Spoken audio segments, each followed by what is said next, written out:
तफसील से बात आपके लोकल के जो मौलवी साहब थे उन्होंने आपसे की है। मैं चंद बातें आपके दरमियान रखूंगा, इस वक्त का फायदा उठाने की कोशिश करूंगा जो नमाज जमात में और मेरे बीच है। दोस्तों, आपके शहर से एक नौजवान इत्तेफाक से नगर पालिका का अध्यक्ष बना था, उसके जमाने का क्या हाशिर हुआ मौलाना ने आपको सुनाई वो पूरी कहानी। हाफिज अब्दुल कलाम साहब हमारे बहुत पुराने साथी हैं, हमारे यहाँ मदरसा चलाते रहे हैं। ये मेरे सियासी शऊर और मेरी सियासी जुर्रत को जानते हैं कि मैं बहुत कमजोर होते हुए भी किस शान और शौकत से आप लोगों का सर विदिशा शहर में ऊंचा करता हूं और इज्जत पाता हूं। मैं मौलाना की तकरीर सुन के ये मैं महसूस कर रहा था कि मौलाना सिर्फ राहत कर की बात नहीं कर रहे, बल्कि हिंदुस्तान में हमारी कमोवेश यही हालत है। मैं अभी एक 25,000 के मजमे को खिताब करके आ रहा हूं। वहां बैठे हुए लोगों ने सोचा होगा कि मैं सिर्फ मुबारकबाद तक महदूद रहूंगा, लेकिन मैं नहीं रह सका। मैंने कहा दाढ़ी से आरास्ता इतने बहुत सारे चेहरे, सर पे टोपी से आरास्ता इतने बहुत सारे सर, और फिर खादिम सिर्फ मुबारकबाद दे के चला जाए तो ये मेरी मिल्लत के साथ नाइंसाफी होगी। इसलिए मैंने वो सवाल खड़े किए जिन सवालों पर मैं राज्यसभा में और पार्लियामेंट में लौटता रहता हूं। नौजवानों, तुम्हें आने वाला कल बनाने के लिए बीता हुआ कल देखना होगा। और बीता हुआ कल ये था कि जब हिंदुस्तान और पाकिस्तान का बंटवारा हो रहा था और जामा मस्जिद की सीढ़ियों से खड़े होकर मौलाना अबुल कलाम आजाद ने आवाज दी थी और कहा था कि मुसलमानों रुक जाओ, जामा मस्जिद का तकद्दुस तुम्हें आवाज देता है। मुसलमानों रुक जाओ, कुतुब मीनार की बुलंदगी तुम्हें आवाज देती है। मुसलमानों रुक जाओ, ताजमहल का हुस्न तुम्हें आवाज देता है। तो हमारे और तुम्हारे बाप दादा के पैर आगे बढ़ने से रुक गए थे और हम इस मादर वतन को हमने अपनी जिंदगी समझ के, अपना वतन और अपना सब कुछ जान के अपने आप को यहां महफूज कर लिया था।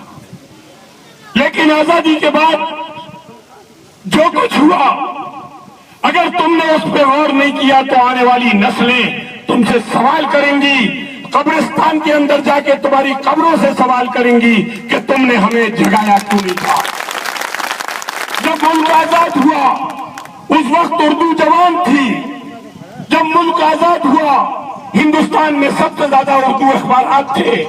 जब मुल्क आजाद हुआ तो हिंदुस्तान की आजादी का नारा इंकलाब जिंदाबाद था। जब मुल्क आजाद हुआ तो हिंदुस्तान की आजादी के मतवालों ने कहा सारे जहां से अच्छा हिंदुस्तान हमारा, हम बुलबुले हैं इसकी, ये गुलसिता हमारा। जब मुल्क आजाद हुआ तो आजादी के मतवालों ने कहा गाजियों में बू रहेगी जब तलक ईमान की, तख्त लंदन तक चलेगी तेग हिंदुस्तान की। जब मुल्क आजाद हुआ तो राम प्रसाद बिस्मिल तक ने कहा सरफरोशी की तमन्ना अब हमारे दिल में है, देखना है जोर कितना बाजुए कातिल में है। यानी उर्दू अवामी जबान थी, उर्दू अदालत की जबान थी।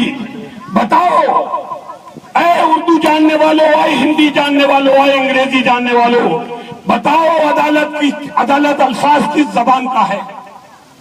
अदालत उर्दू का अल्फाज है। बताओ गवाह किस जबान का है? दलील किस जबान का है? वकील किस जबान का है? कमीज और पाजामा किस जबान ने दिया है?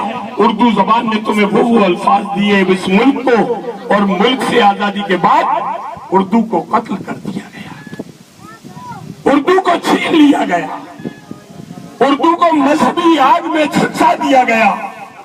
और आज उर्दू जबान बेचारी, मैंने पार्लियामेंट में कहा, मैंने कहा कि वो जबान जिसने मुल्क की आजादी में इनकलाब जिंदाबाद कह के अंग्रेज का कलेजा हिला दिया था, आज अपनी जिंदगी की भीख मांग रही है। वो उर्दू मदरसे वीरान है। उर्दू के नाम पे कोई मुदर्रिस नहीं है, टीचर नहीं है। उर्दू पढ़ने वाले खुद उर्दू पढ़ने में घबराने लगे क्योंकि उन्हें मालूम है कि रोजगार नहीं मिलेगा। की कत्ल का जिम्मेदार। अरे बुजुर्गों, तुमसे पूछता हूं, क्योंकि तुमने इस पंजे को जिंदा रखा है, तुमने इसे जिंदगी समझी है। मैं तुमसे पूछता हूं, 70-65 साल में से 50 साल हुकूमत करने वाली कांग्रेस अगर उर्दू की कातिल नहीं है तो फिर बताओ कौन है उर्दू का कातिल? तुमसे नस्लें सवाल करेंगी। तुम्हारा वकार छीन लिया, तुम्हारा रोजगार छीन लिया, तुम्हारा इल्म छीन लिया, तुम्हारी खुददारी छीन ली, तुम्हारा सब कुछ छीन लिया। कौन है ये छीनने वाला? एक तो वो जमात है जिसमें तोगड़िया कहता है कि अगर मैं हुकूमत में आया तो मुसलमानों के वोट डालने का इख्तियार छीन लूंगा। एक वो जमात है जो हमसे तो कहती है कि संविधान की इज्जत करो, हमसे तो कहती है कि राज्यसभा, लोकसभा और विधानसभाओं की इज्जत करो, और खुद भारतीय जनता पार्टी अदालत में, कचहरी में, पार्लियामेंट में, विधानसभा में कहती है कि हम बाबरी मस्जिद की हिफाजत करेंगे, और 6 दिसंबर को बेज़बान बाबरी मस्जिद को बमों से उड़ा देती है, बारूद से उड़ा देती है। एक तो वो पार्टी है जिसका नाम भारतीय जनता पार्टी है, जो अपने पैरों से हमारे एहसास को, हमारे जज्बात को रौंद देती है, हिंदुस्तान के संविधान की मर्यादा को रौंद देती है। और एक तरफ वो कांग्रेस है जिसने हमारे सर की ओढ़नी भी हमसे छीन ली। लेकिन मैं दूसरी तरह कहता हूं, मैं कहता हूं कि जब तक तुम मुत्तहिद नहीं होगे, जब तक तुम में इत्तिफाक नहीं होगा, जब तक तुम मुट्ठी नहीं बनोगे, तुम्हारी इज्जत और आबरू, जबान और खुददारी यूं ही लुटती रहेगी। मैं बहैसियत मुसलमान ये पैगाम देना चाहता हूं, मैं कहना चाहता हूं, हजरत आजम खां कहते हैं कि आए मुसलमानों, तुम बादशाह तो नहीं बन सकते, लेकिन तुम्हारी मर्जी के बगैर भी कोई हिंदुस्तान में बादशाह नहीं बन सकता, लेकिन इसके लिए तुम्हें मुत्तहिद होना होगा। मैं राज्यसभा में अकेला अपनी पार्टी से तन्हा मुस्लिम सांसद, और मध्य प्रदेश और उत्तर प्रदेश से तन्हा मुस्लिम एमपी, लेकिन मैं आपकी आवाज वहां बड़ी खुददारी से उठाता हूं। आसमान वाले की कसम, ऐ फर्जंदाने तौहीद, ऐ नौजवानों, मेरी जिंदगी से सबक लेना।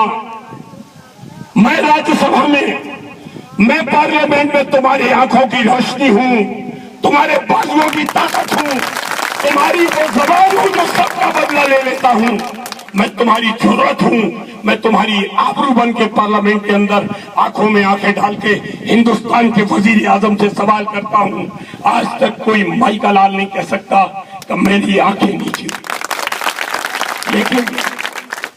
लेकिन मेरे कमजोर पैर दारा सिंह से भी ज्यादा ताकतवर हो सकते हैं।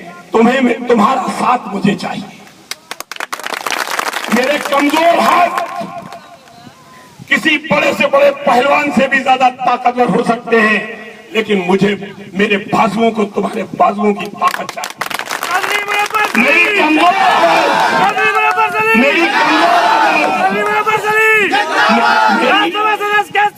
मेरी कमजोर आवाज, मेरी कमजोर आवाज हिंदुस्तान की पार्लियामेंट के तहरो दीवार को हिला सकती है, लेकिन मेरी जबान को तुम्हारी आवाज की कुव्वत चाहिए। बोलो, तैयार हो? पीछे के एक शख्स ने हाथ नहीं उठाया।